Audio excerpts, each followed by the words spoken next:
video walkthrough on Colt. We'll start in the back. Well, here's your exhaust for your furnace. The only thing you guys really need to do is to keep it clean in here, clean it often. They make screens you can put on these. They don't really recommend you run the furnace with the screens on, but it should be no harm with them on. That'll do good keeping the road debris out and nests from insects in there, spider webs, all that. It'll keep all that out of there. You do have a receiver on the back, 150-pound limit. It's meant for basically a bike rack or a small rack you can keep some coolers on. Stabilizer jacks, all four corners. 3/4 inch socket on a drill you can use, or there's a crank for it. Regardless, you're going to want to keep it lubricated often. Here, and then there's a threaded rod going in the middle you want to lubricate often. These are stabilizing jacks. Do not try to use it to pick up the back end. Get it level front to back with your tongue jack, and then use these, snug them down to the ground to get all the shake out of it. Outdoor shower, you got hot and cold. It's about to hang it up. When you're ready to close it, it just wraps around here and you close this door. Cable inlet here. If you're going somewhere that provides cable, you can hook up cable through here. Short cord, it's the only short cord that'll come with it. It'll be in that front compartment. It's about 25-30 feet long. Exhaust vents for your fridge. That's just for airflow for everything. You want to clean them often. And a couple times a year, I recommend taking it off and cleaning back there. Below there, you got your gray tank. Your gray tank is your shower and sink water. I always recommend make sure that valve is all the way closed before you take your cap off. Then up here, got your black tank. The black tank is your toilet water again. Make sure you take that cap off. Right here, low point drains. That's going to be the lowest point of the water system. Water lines that'll help you winterize it. And then that one over there, there's a cap that gets screwed onto that. That's the drain for your fresh tank, which you can see right there. Right over here, city water inlet. So if you're going somewhere that provides water, this is where you're going to hook your hose up. Everything will work off of the city water pressure. You won't need your pump. Right here's where you fill the onboard fresh tank. Just rest your hose in there and turn it on. Don't walk away. It's gravity fill. You don't want it to overfill. Monitor its progress from the panel on the inside. And then you'll need your pump to run everything off of that. Over here, get your water heater. You can take this off. The only thing you guys will have to do when you get this, put this drain plug in. 1/16 is the socket size. Get it started by hand. Then I use a 1/16 socket with an extension and a wrench to get it tightened, but don't over tighten it. And this is what here is your anode rod. So this is in pretty good condition. After a while, this material on the outside of this, you can even see the inside rod right there. After the material around the outside of it will start to deteriorate. And when you have about 25% of it remaining, replace it and get a new one. And then other than that, once you get that in there, hook it up to water. It'll start filling. Once it's filled, you'll be able to run it on gas. This is gas only. And then after every trip, I definitely recommend draining it. So when you drain it, before you pull that anode rod out, you want to relieve the pressure. So shut off all source of water. Crack your pressure relief. Water will squirt out, or air. It depends on how much you've been using it. Once it's done squirting out, snap it closed, then you can take that plug out. If you neglect to do this, you're going to get a bath. And then I also recommend cleaning in here and here quite regularly.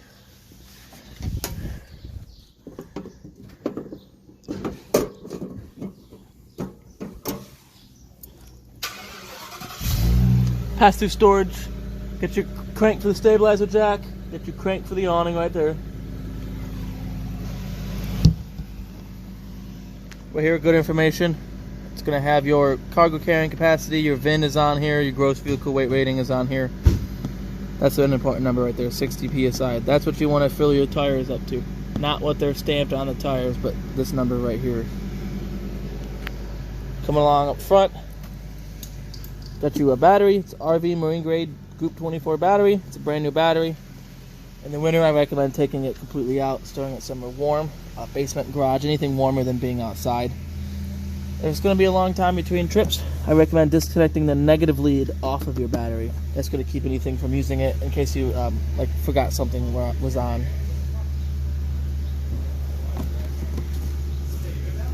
propane tank, single tank. All the way left is on, all the way right is off. Turn that switch off when you're done, right?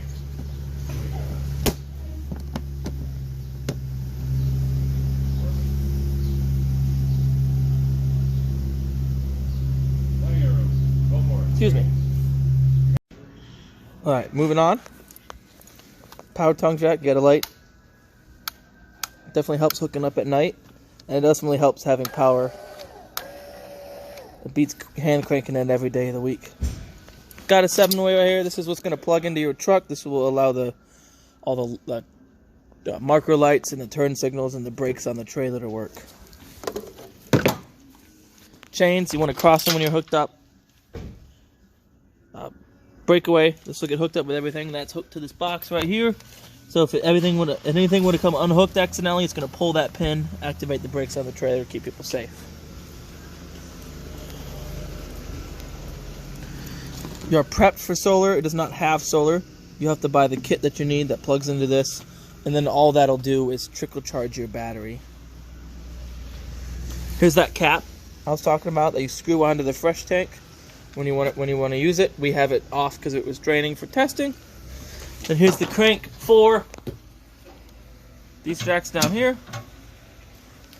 Then you have your awning crank right here, and in a minute we'll show you how to use the awning. Outdoor power, it's GFCI protected. All your GFCIs are on the same circuit. If one will trip, they're all going to trip. Black tank flush, so when you're dumping your black tank, you can hook your hose up to here, turn your hose on. There's a small nozzle on one side of the tank, and that'll just help kind of flush everything out. Alright. Then over here, propane quick disconnect. So if you have a grill that works with these quick disconnects, you can hook it in through here and then use this valve to open it up. And then more storage over here. Alright, so now we'll do a quick little demo on the awning. How to use that. Grab your crank handle. This is extendable. You just twist this right here and you can extend it. But you take your crank, put it in the end right here. And then it's kind of, bear with me, it's kind of difficult to do one-handed. Oh, it's very difficult to do one-handed. Yeah, hold on. So you just put your crank in there, rotate it until it's all the way open. Then you come over here. Oh, sorry, rather over here. Take this little tab out. Pull it. It'll cause this to unlock. You bring it over down, slide it,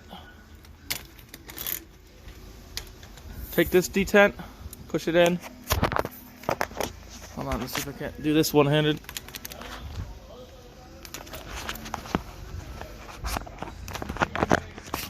Alright, there you go. Push the detent in and slide it out. Then lift this up right here. See? Lift it up. Slide that bottom in, push the top in, push it down, just like that. And then you slide it up and down. And then you do the same thing on the other side. And then the effort to save time, and meaning it's difficult to do it one-handed, we'll leave it like this, and then when we're done, I'll close it up. So for now, I'm going to put your crank aside. And then we'll move you all the way onto the inside. Starting right here, light switch for your lights on your awning. You have slide out controls. You have controls for your water pump and then your water heater on gas. Then you can read battery, fresh, black and gray, all full, everything is from here. Moving along the side, 2 GFC outlets by this kitchen. Folding glass top for here. All you gotta do to light your burners is to turn it to light. Light it with a barbecue lighter, a match, a cigarette lighter, whatever you have to light it. Plenty of storage underneath the sink. That's your furnace. That's where all the heat's gonna come from. So keep things away from there and try to clean it regularly. Microwave works just like your standard household microwave. There's nothing really special about it since it's in a camper. It is also, though, however, a convection. So you do have a spot where you can use it as a convection. Right below that, your fridge. Your fridge is a little different. So open it up. Open this panel. So you have modes. You have electric, gas off. You have your temperature settings right here. Then you have your temperature settings for your gas right here. How much flame there will be. To light it on gas, what you do is you put it to one of these. Push and hold that. As you're pushing and holding it, you're going to watch this right here. Turn green. Once it's green, you can spark it. I like to push and hold and spark it as I'm doing it. That way there isn't any gas buildup in there. And then when you light it, it goes whoosh. Now the gas is off right now, so it won't light. But you just push this in. I usually do it on high right there. Push it in. As I'm pushing it in, I spark it. Then I'm watching this until it goes green. You do have a little freezer portion in there. It's pretty cold in here. A little ice cube tray in there. Now this will take about 4 to 5 hours, 4 or 5, anywhere to up to 6, to get to operating temperature. That's where it's cold enough where it'd be safe to store food in. Like coming over here. Breaker box, got all your breakers for your 120 volt appliances, all your fuses for your 12 volt appliances. So let's let you get a good look. A couple of 15s, a 30, and a 40. So keep some spare fuses just in case. Then you do have a fire extinguisher right here. And then let's see if we can't find it. There's your smoke alarm right there. And then you'll have a CO2 detector built in with your LP alarm. So continue along. Right here, it's your GFCI. This is the GFCI you'll hit reset on if any of the GFCIs would trip. Got your couch that could turn into a bed. Now, when you close your slide out, you need to pick up these cushions. You can see how they Velcro there. But you also have some storage underneath there. You got to remove these cushions because the slide out will slide over top of it. You got this table. So right now it's lowered. So when it's lowered like this is when you would set the table down on the ground. And then use this cushion right here and that cushion right there to fill in the blank to have somewhere to make it a platform to sleep on. And when you want to use this, let's see if we can do it one-handed. See, you're going to have to... Alright, so grab, pull this way up. And then it locks in place as a table. And then to undo it, pull the tab. Pull that right here. Push it down. It'll go into the down position like that. Very simple. Light right here. So all the lights in here are controlled on the fixture, so you turn them on and off from there. AC. Very simple. You got knobs. You have low fan, 2 low fans, then you have high fan, then low cool and high cool. High cool and low cool will be the AC portion of it. High fan and low fan is just going to have the fan on, allow it to just kind of circulate air. Then you have your temperature setting here. Ignore the fact that this is red. It's not heat. That just means it's the warmest the AC will be. That's the coldest the AC will be. Thermostat for your furnace, super simple. Click it over, turns on. You got warmer, you got cooler, you got off. And then this right here will kind of tell you what temperature it is inside currently. Bathroom, it's all in here. You got everything all in one. Your toilet, very simple. There's a pedal right underneath here. As long as you're pushing that pedal down, the toilet's going to keep flushing. And you do have your sink, so you can wash your hands in here or shave. And then you have your shower head. If you want to divert it to your shower head, you turn your sink on, lift up here. It'll divert it to your shower head. And you do have a fan in here. You crank it open here, and you switch for it right there. And your light, click it right here, turn on and off.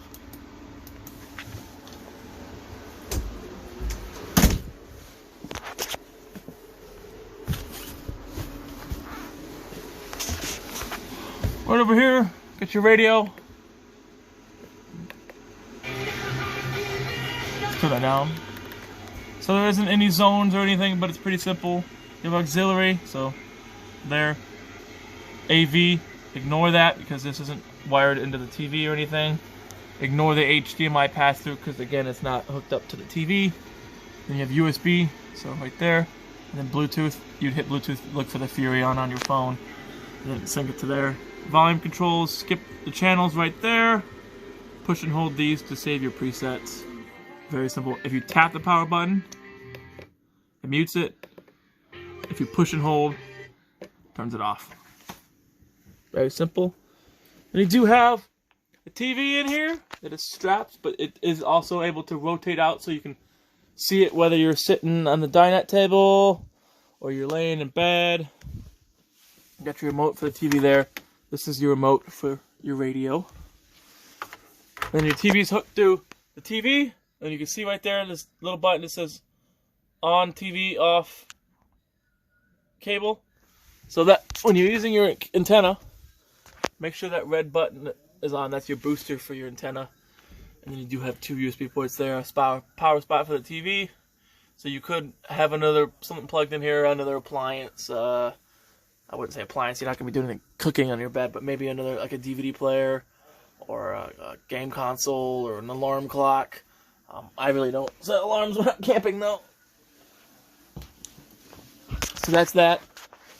I always definitely recommend making sure you get that strap back up before you travel. Then emergency exit right here. Super simple to use. There's instructions right there, but we'll kind of show you.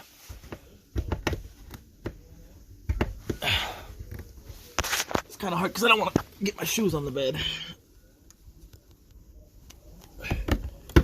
There you go. Lift this up and out like that. Sometimes they're a little difficult if they haven't been opened in a while. Set it like that to use it as a normal window if it was an emergency. Push this all the way out. Grab the screen here, yank it, and then dive out. And then snap that back closed. And then you do have, crawl back up out of there, a light for in the bedroom right there. This is what I was showing you. Your smoke alarm right here uses 9-volt batteries. You can see right there. If they start getting you the low voltage chirps, it's time to replace that battery. And you should have, let's see if we can't, should be around here somewhere, probably, yep, right here. Right here is a carbon monoxide and propane gas alarm. That's hardwired to the 12-volt system. There's no batteries you have to worry about changing. However, if that battery up front on your by your hitch, if that were to start to die, this will start alarming because the battery's dying. It's alarming, saying it doesn't have enough voltage to operate correctly. That'll sound different than the actual alarm it will make. So, there's that. Alrighty then. Well, that pretty much concludes our video tour of your Colt. I hope you guys found this video very informative. Hope you guys get lots of good use out of this trailer, and goodbye.